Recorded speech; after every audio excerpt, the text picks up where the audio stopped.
minas salati fil lailatil gharra'i wal yaumil azhar. Kebanyakan kepada aku salawat kepada baginda sallallahu alaihi wasallam di malam yang mulia dan hari yang mulia. Maka kita berada di malam yang mulia, malam Jumaat. Kita kena banyak salawat kepada baginda sallallahu alaihi wasallam. Sebentar tadi selepas salat maghrib sehingga sekarang kita memang baca salawat dan zikir kepada Allah Subhanahu wa taala, baca ayat suci Al-Quran Al-Karim. Maka muslimin yang dirahmati oleh Allah Subhanahu wa taala, semoga Allah Subhanahu wa taala himpunkan kita di dalam orang yang sentiasa membangunkan malam Lailatul Jum'ah insya-Allah. Jadi muslimin yang dirahmati oleh Allah Subhanahu wa taala dan muslimat, hari Jum'ah adalah penghulu hari untuk umat Islam. Bahkan kalau umat yang terdahulu seperti umat Nabi Isa, umat Nabi Musa dan sebagainya, Yahud dan Nasara, ada hari yang lain, tetapi Allah terpilihkan untuk kita umat Nabi Muhammad sallallahu alaihi wasallam hari Jumaat. Maka baginda sallallahu alaihi wa ala alihi wa sahbihi wasallam pernah bersabda di dalam satu hadis yang diriwayatkan oleh Abu Hurairah radhiyallahu anhu, khairu yaumin tala'at fihi syams yaumul jum'ah. Sebaik hari untuk umat Nabi Muhammad sallallahu alaihi wasallam adalah hari Jumaat. Fihi khuliqa Adam. Di hari Jumaat Allah Subhanahu wa taala ciptakan Nabi Adam, lahirkan Nabi Adam alaihi salam. Wa udkhilal jannah, wa fihi udkhilal jannah, dan Allah Subhanahu wa taala masukkan Nabi Adam alaihi salam di syurga di hari Jumaat. Wa fihi ukhrija minha, dan Nabi Adam alaihi salam Allah keluarkan dia daripada syurga itu di hari Jumaat. Wala taqumus sa'atu illa yaumul jum'ah, dan hari kiamat tak akan terjadi kecuali di hari Jumaat. Ini adalah kelebihan untuk hari Jumaat. Berkaitan dengan Nabi Adam alaihi salam, Allah Subhanahu wa taala ciptakan Nabi Adam di hari Jumaat. Allah Subhanahu wa taala masukkan Nabi Adam di syurga di hari Jumaat. Allah keluarkan Nabi Adam daripada syurga di hari Jumaat, dan hari kiamat akan terjadi di hari Jumaat. Jadi muslimin yang dirahmati oleh Allah Subhanahu wa taala, Jumaat ini adalah khas untuk umat Nabi Muhammad sallallahu alaihi wa ala alihi wa sahbihi wasallam, atau khususiyah. Maknanya tidak ada umat yang terdahulu dia dapatkan kelebihan seperti umat Nabi Muhammad sallallahu alaihi wa ala alihi wa sahbihi wasallam. Dan Allah Subhanahu wa taala telah fardukan kepada baginda sallallahu alaihi wasallam hari Jumaat ini ketika dia dapat beristiwa Isra dan Mi'raj. Dia dapatkan apa nama dia, Allah fardukan kepada baginda sallallahu alaihi wasallam hari Jumaat bila dia dapatkan beristiwa Isra dan Mi'raj.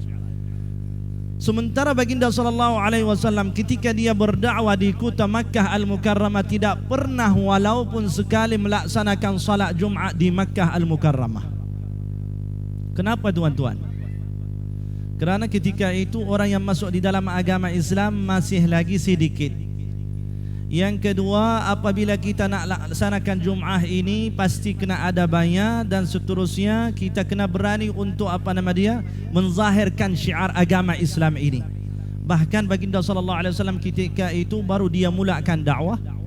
Yang kedua, baginda sallallahu alaihi wasallam juga dia dapatkan gangguan atau orang kacaukan dia daripada umat atau daripada kafir-kafir Quraisy. Apabila baginda sallallahu alaihi wasallam turun untuk tawaf di Ka'bah, maka kafir-kafir Quraisy ini dia akan ambilkan sampah dan benda-benda yang tidak baik taruh di atas kepala baginda sallallahu alaihi wasallam ketika dia sujud. Maka Rasulullah sallallahu alaihi wasallam tidak dapat melaksanakan salat Jumaat di mana, di Makkah Al-Mukarramah, tetapi yang dapat melaksanakan apa nama dia salat Jumaat itu di sini dia sebutkan Sayyidina As'ad bin Zurarah dan Sayyidina Mus'ab bin Umair apabila mereka dapat berhijrah daripada kota Makkah ke Al-Madinah Al-Munawwarah. Jadi muslimin muslimat yang dirahmati oleh Allah Subhanahu wa taala, kebetulan Habib Tahir menyatakan pukul 9.30 kita kena habiskan kelas atau apa nama dia, pengajian ini. Jadi ada lagi beberapa minit sahaja, tetapi di sini dia sebutkan sunat-sunat Jumaat itu memang lebih banyak sekali. Jadi saya pun tak tahu nak baca yang mana satu. Cuma saya akan ambilkan sedikit-sedikit. Bila nampak pukul 9.30 kita kena stop insya-Allah. Boleh ya? Baik. Muslimin yang dirahmati oleh Allah Subhanahu wa taala. Pertama kali di sini dia sebutkan sunat Jumat adalah mandi. Mandi ini dia sebutkan sunat untuk orang yang menghadirikan solat Jumat. Apabila ada seorang yang memang dia niat nak pergi solat Jumat, dia kata masuk waktu untuk solat mandi itu terbit fajar. Bila kita sembahyang solat subuh itu, dia kata kalau kita mandi ketika itu untuk solat Jumat boleh. Maknanya nak mandi untuk untuk habiskan bau yang busuk daripada badan kita ini, dan niat sekali untuk menghadirikan solat Jumat kerana kita nak pergi tugas di mana di ofis dan sebagainya, tak dapat untuk mandi sekali lagi. Jadi dia kata ini lebih baik. Tetapi kalau ada orang yang dia nak dapatkan keberkatan yang lagi banyak dan lagi baik, dia kata sebelum kita keluar daripada ofis atau daripada rumah, kita kena mandi dahulu baru kita keluar untuk melaksanakan solat Jumat. Jadi ada satu hadis baginda sallallahu alaihi wa ala alihi wa sahbihi wasallam sabda, man jaa fi sa'atil ula fa ka'annama qarraba badanah wa man jaa fi sa'atil thaniyah fa ka'annama qarraba baqarah. Barang siapa yang datang di jam yang pertama, seolah-olah dia seperti orang yang memberikan satu unta. Kita memang bukan daripada ahli ini, saya rasa. Kita memang bila dengarkan Allahu Akbar baru kita masuk. Jadi baginda sallallahu alaihi wasallam sabda, barang siapa yang menghadirikan ke rumah Allah Subhanahu wa taala di hari Jumat di jam yang pertama, seolah-olah dia seperti orang yang memberikan satu unta. Dan barang siapa yang menghadirikan di dalam masjid di jam yang kedua, seolah-olah dia seperti orang yang membagikan lembu atau lembu. Baik. Seterusnya dia sebutkan di sini, barang siapa yang menghadirikan Jumat itu di jam yang ketiga, maka dia seperti orang atau seolah-olah dia seperti orang yang memberikan kabshan aqran, satu kibaj yang ada tanduk dan sebagainya. Wa man jaa fi sa'atir rabi'ah, barang siapa yang menghadirikan salat Jumat itu di jam yang keempat, maka faka'annama qarraba dajajatan, seolah-olah dia bagikan ayam. Wa man jaa fi sa'atil khamisah, barang siapa yang mendatang di masjid itu di jam yang kelima itu, faka'annama qarraba baydatan, seolah-olah dia memberikan satu telur sahaja. Wa man jaa wal imam yakhtub, dan barang siapa yang menghadirikan masjid itu ketika imam naik di atas mimbar untuk membicarakan khutbah, tidak dapatkan pahala seperti orang yang menghadirikan awal. Pahalanya tidak dapat seperti orang yang hadir dahulu, kerana dia memang hadir lambat. Tetapi kita tak tahu daripada mana kita yang mana satu. Adakah kita hadir sebelum 1 jam atau 2 jam atau 3 jam? Tetapi kebanyakan orang yang hadir itu ketika khatib di atas mimbar. Ini adalah sebagai salah satu sunat. Maknanya kita kena mandi bila kita keluar daripada rumah, baru kita pergi ke masjid. Yang seterusnya dia sebutkan di sini, at-tazayyun bi ahsani thiyab. Kita kena berhias. Berhiasan itu maknanya kita kena pakai baju yang putih, serban, dan rida atau selendang nama dia. Jadi dia kata ini adalah sunnah Rasulullah sallallahu alaihi wa ala alihi wasallam ketika dia keluar untuk salat Jumat. Kemudian dia sebutkan di sini at-tanadhdhuf. Tanadhdhuf ini kita kena bersihkan diri kita daripada kekotoran atau bulu-bulu yang ada, kita kena hilangkan dahulu. Maknanya kita kena butongkan kuku, kita kena butongkan bulu yang ada di ketiak dan di kemaluan. Maka dia sebutkan di sini itu adalah sebagai salah satu sunnah Rasulullah sallallahu alaihi wa ala alihi wa sahbihi wasallam. Seterusnya dia sebutkan di sini at-tatayyubu lirrajul. Orang lelaki dia sebutkan di sini dia kena ambilkan minyak wangi atau atar. Sebelum dia bergerak ke masjid itu, dia kena ambilkan benda ini, maka itu adalah sebagai salah satu sunnat Rasulullah sallallahu alaihi wasallam. Baginda sallallahu alaihi wasallam sabda, "Hubbiba ilayya min dunyakum thalath." Aku suka daripada dunia ini 3 perkara. Siapa yang sebutkan benda ini? Baginda sallallahu alaihi wasallam. An-nisa wat-tib wa ju'ilat qurratu 'aini as-salah. Nisa yang pertama adalah dia sebutkan perempuan. Yang kedua dia sebutkan at-tib, minyak wangi. Yang ketiga baginda sallallahu alaihi wasallam sabda as-salah. Apabila ada masalah mereka kena pergi untuk bermunajat kepada Allah Subhanahu wa taala, maknanya di dalam sujud dan di dalam salat. Jadi dia sebutkan di sini at-tatayyub, sunnah kita kena ambilkan minyak wangi untuk lelaki di mana di hari Jumaat. Seterusnya dia sebutkan di sini al-ishtighalu fi tariqihi bidzikr. Apabila kita berjalan daripada rumah ke masjid, maka jangan kita bersimbang sama kawan. Dia sebutkan di sini kita kena berzikir kepada Allah Subhanahu wa taala, bersalawat kepada baginda sallallahu alaihi wa ala alihi wa sahbihi wasallam, doa untuk keluar daripada rumah, doa untuk masuk ke masjid. Maka ini adalah semua nama dia doa dan zikir kepada Allah Subhanahu wa taala. Seterusnya dia sebutkan di sini qiraatu suratul kahfi. Bacalah suratul kahfi. Baginda sallallahu alaihi wa ala alihi wa sahbihi wasallam sabda, barang siapa yang bacakan suratul kahfi di hari Jumaat akan ada cahaya untuknya daripada Jumaat ini ke Jumaat yang akan datang.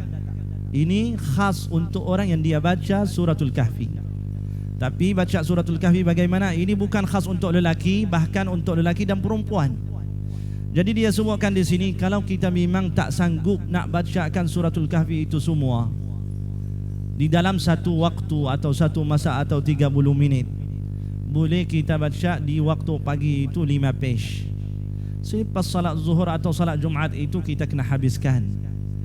Tidak semestinya kita kena bacakan suratul kahfi itu di satu waktu, tetapi lebih afdal kita kena baca dalam satu waktu. Jadi kalau kita pun tak dapat kerana kita tak lancar atau orang kata merangkak-rangkak ketika dia baca Al-Quran Al-Karim, maka muslimin yang dirahmati oleh Allah Subhanahu wa taala, jangan kita tinggalkan 10 ayat daripada awal suratul kahfi dan 10 ayat daripada akhir suratul kahfi. Ini adalah sebagai salah satu hadis Rasulullah sallallahu alaihi wasallam. Dan baginda sallallahu alaihi wasallam sabda di dalam satu hadis, barang siapa yang bacakan suratul kahfi di malam ini, malam Jumaat, maka akan ada cahaya yang keluar daripada tempat yang dia baca sehingga al-baitul atiq yang ada di langit. Ini hadis Rasulullah sallallahu alaihi wasallam, kelebihan untuk orang yang dia bacakan suratul kahfi di malam ini, malam Lailatul Jumaat. Jadi bukan semestinya kita baca hanya di hari Jumaat sahaja, malam Jumaat pun dia sunnah kita bacakan suratul kahfi. Hari Jumaat sunnah kita bacakan suratul kahfi. Dan seterusnya dia sebutkan di sini al-iktharu minas salati ala nabi sallallahu alaihi wasallam. Kita kena banyakkan salawat kepada baginda sallallahu alaihi wasallam di hari Jumaat dan malam Jumaat. Kerana baginda sallallahu alaihi wasallam sabda di dalam satu hadis, "Aktsiru alayya minas salati fil lailatil gharra'i wal yaumil azhar." Kebanyakan salawat kepada aku di malam yang mulia dan hari yang mulia. Maka salawat ini tidak kisah kita nak baca salawat yang mana. Yang penting lidah kita basah dengan salawat kepada baginda sallallahu alaihi wasallam di malam ini dan hari esok insya-Allah. Sekadar yang kita mampu, kita kena baca salawat kepada baginda sallallahu alaihi wasallam. Nak bacakan salawat seperti yang Rasulullah sallallahu alaihi wasallam sabda, barang siapa yang baca salawat kepada aku sekali, Allah salawatlah kepada dia 10 kali. Wa man shalla alayya 'ashran sallallahu alaihi biha mi'ah. Barang siapa yang baca salawat kepada baginda sallallahu alaihi wasallam 10 kali, Allah salawatlah kepada dia 100. Wa man shalla alayya mi'atan sallallahu alaihi biha alfa. Barang siapa yang baca salawat kepada baginda sallallahu alaihi wasallam 100, Allah salawat kepada dia 1000 kali. Wa man shalla alayya alfan zahama katifuhu katifi yaumal qiyamah atau kama qala. Barang siapa yang baca salawat kepada baginda sallallahu alaihi wasallam 1000 kali, maka di hari kiamat bahu dia bersama bahu baginda sallallahu alaihi wasallam di syurga nanti insyaallah. Kalau kita nak cinta kepada Rasulullah sallallahu alaihi wasallam, kita kena banyakkan salawat kepada baginda sallallahu alaihi wasallam, khususnya di malam Jumaat dan hari Jumaat, kerana ada satu hadis. Jadi muslimin yang dirahmati oleh Allah Subhanahu wa taala, kalau kita ceritakan pun tentang salawat ini pun 1 jam pun tidak cukup. Tetapi kita akan terus masuk sunnah yang seterusnya. Dia sebut kita bila nampak khatib itu naik di atas mimbar. Di dalam surau ini tidak ada mimbar. Jadi dia sebutkan di sini perlu untuk orang yang hadirkan Jumaat itu kena dengarkan khutbah. Tetapi pada zaman kita ini kita nampak ramai orang yang dia tidak dapatkan balas SMS atau orang panggil dia message dan sebagainya ketika bila khatib di atas mimbar. Faham tak? Maknanya dia tidak ada waktu lain. Bahkan bila dia nampak khatib di atas mimbar, baru dia SMS atau jawab kepada kawan-kawannya yang dia sudah SMS dia sebelum masuk ke salat Jumaat. Baginda sallallahu alaihi wasallam sabda, "Man massal hasa faqad laga wa man laga fala jum'ata lah." Barang siapa yang dia pegangkan tasbih atau batu yang kecil ketika khatib di atas mimbar, maka tidak dapatkan pahala Jum'ah. Ada yang menyatakan tidak sempurna pahala untuknya. Maknanya dia akan dapat kurang sahaja kerana dia adalah sibuk dengan benda yang lain ketika khatib di atas mimbar. Bahkan kita nampak ada orang yang dia simbang sama kawan bila khatib di atas mimbar. Jadi benda yang seperti ini memang makruh. Kerana perkara yang seperti ini dia mengganggukan orang lain. Dan khatib kalau dia nampak pun dia akan turun tinggalkan khutbah kerana tak ada orang dengar dia. Sebab itu Allah Subhanahu wa taala berikan kepada kita salah satu salat yang kita berkumpul semua, wajib kita kena menghadirikan salat ini supaya kita dengarkan khatib apa yang dia menampaikan kepada kita, supaya hati kita jadi lembut dengan apa tausiah atau beringatan yang dia berikan kepada kita insya-Allah. Seterusnya dia sebutkan di sini, apabila kita hadir awal, lebih afdal kita kena semayang tahiyatul masjid itu sebanyak 4 rakaat. Tetapi kalau kita hadir ketika khatib di atas mimbar, cuma kita kena semayang 2 rakaat yang ringkas sahaja. Tidak boleh kita panjangkan salat itu kerana kita sibuk dengan benda yang lain, iaitu nak dengarkan khutbah atau apa yang khatib dia nak sampaikan kepada kita. Seterusnya dia sebutkan di sini adam al-ihtiba. Ini pun saya rasa di Malaysia tidak ada benda yang nama dia ihtiba ini, kerana orang itu memang dia jadi syahid walaupun tidak ada ihtiba, habwah. Faham habwah? Habwah tuan-tuan, dia memang ada seperti ini tapi bulat. Dia memang tutup. Kita kena kadang-kadang nampak Habib Umar sendiri yang dia pakai habwah ini dan sebagainya. Dia kata benda ini adalah makruh. Makruh bila khatib di atas mimbar. Sebab ramai orang yang bila dia habwa yang seperti ini, bila dia pegang seperti ini, kemungkinan dia akan dapat lina sikit lah. Jadi dia tak akan dengar apa yang khatib sampaikan. Jadi kalau habwah di tempat yang lain atau untuk solat lain atau menghadirikan majlis ilmu, tidak boleh. Kalau untuk hadirkan majlis boleh kita ambilkan habwah ini, tapi untuk khutbah dia kata dilarangkan. Lebih afdal jangan, kerana dia memang membagikan kita tidur di dalam bila khutbah itu atau khatib itu menampaikan kepada kita khutbah. Seterusnya dia sebutkan di sini al-iktharu min ad-du'a wa tahri sa'atul ijabah. Baginda sallallahu alaihi wa ala alihi wa sahbihi wasallam sabda, di hari Jumaat ada 1 jam yang bila kita doa kepada Allah Subhanahu wa taala, Allah terimakan doa kita. Tetapi kita tak tahu jam itu yang mana satu. Kenapa Allah Subhanahu wa taala bagi dia kita tak tahu jam berapa? Kerana kita boleh berusaha untuk berdoa kepada Allah Subhanahu wa taala daripada fajar sampai terbit matahari. Tapi kalau kita dengar jam ini adalah di antara 2 khutbah, ketika khatib itu turun untuk khutbah yang kedua, kita semua akan berdoa ketika itu dan Allah kubulkan doa kita. Ada yang menyatakan doa saat ini atau jam ini adalah setelah salat asar. Jadi kita kena berusaha doa kepada Allah Subhanahu wa taala di hari Jumat daripada awal fajar itu sehingga maghrib. Ini adalah sebagai salah satu sunnah Rasulullah sallallahu alaihi wa ala alihi wa sahbihi wasallam. Lagi 2 minit. Ziaratul kubur. Ini kalau orang lain dengar dia akan sebutkan lain tuan-tuan. Dia kata habiskan salat Jumaat pergi menziarahikan ibu bapa yang telah kembali ke rahmatullah. Pergilah ke kubur, bacalah kepada mereka Yasin dan apa nama dia, surah-surah lain. Maka itu sebagai salah satu sunnah bila kita pergi menziarahikan orang tua kita yang telah kembali ke rahmatullah. Tetapi ada yang dia kata benda itu adalah bukan sunnah, benda itu adalah bid'ah wa wallahu a'lam. Jadi di sini dia sebutkan ziaratul kubur khususnya kepada ibu bapa. Seterusnya muslimin yang dirahmati oleh Allah Subhanahu wa taala, di sini dia sebutkan tahari jamaati fajril Jum'ah. Ustaz dia sebutkan apa nama dia sudah pukul 9.30. Dia kata kalau boleh di hari Jumaat waktu salat subuh itu jangan kita semayang bersendirian atau pukul 7. Kita kena pergi ke masjid. Sebab salat yang paling afdal ialah salat Jumaat. Dan seterusnya dia sebutkan salat yang paling afdal untuk berjamaah ini adalah salat subuh dan salat hari Jumaat. Salat subuh hari Jumaat itu yang paling afdal sekali.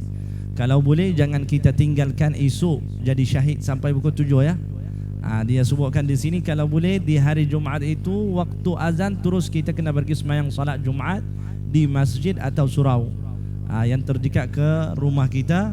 Tetapi kalau kita pun apa nama dia jadi syahid, boleh kita bangkitkan keluarga dan sembahyang salat Jumaat di mana? Di rumah. Maka tuan-tuan yang dirahmati oleh Allah Subhanahu wa taala, ini yang saya sampaikan insya-Allah. Dan mudah-mudahan apa yang kita sampaikan diamalkan daripada hari ini. Dan mudah-mudahan kita doa semoga Allah Subhanahu wa taala murahkan rezeki kita, panjangkan umur, sihat wal afiat. Dan semoga Allah Subhanahu wa taala jauhkan kita dan orang hadirin ini daripada COVID-19. Dan semoga Allah Subhanahu wa taala berikan kepada kita kekuatan untuk menghadirikan majlis ilmu. Kerana sekarang selepas COVID ini ramai orang yang dia ada alasan. Dan kita doa semoga Allah Subhanahu wa taala berikan kesihatan kepada Al-Habib Tahir. Wa sallallahu wasallam ala sayyidina wa habibina Muhammad wa ala alihi wa sahbihi wasallam walhamdulillahi rabbil alamin. Bismillah walhamdulillah wassalatu wassalamu ala sayyidina wa habibina Rasulillah wa ala alihi wa sahbihi wa man walah. Rabbana anfa'na bima 'allamtana, rabbi 'allimna alladhi yanfa'una, rabbi faqihna wa faqih ahlana wa qarabatin lana fi dinina مع أهل كل أنثى وذكر. اللهم اهدنا بهداك واجعلنا ممن يسارع في رضاك ولا تولنا وليا سواك ولا تجعلنا ممن خالف أمرك وعصاك. وحسبنا الله ونعم الوكيل ولا حول ولا قوة إلا بالله العلي العظيم. وصل اللهم وسلم على سيدنا وحبيبنا محمد وعلى آله وصحبه وسلم والحمد لله رب العالمين.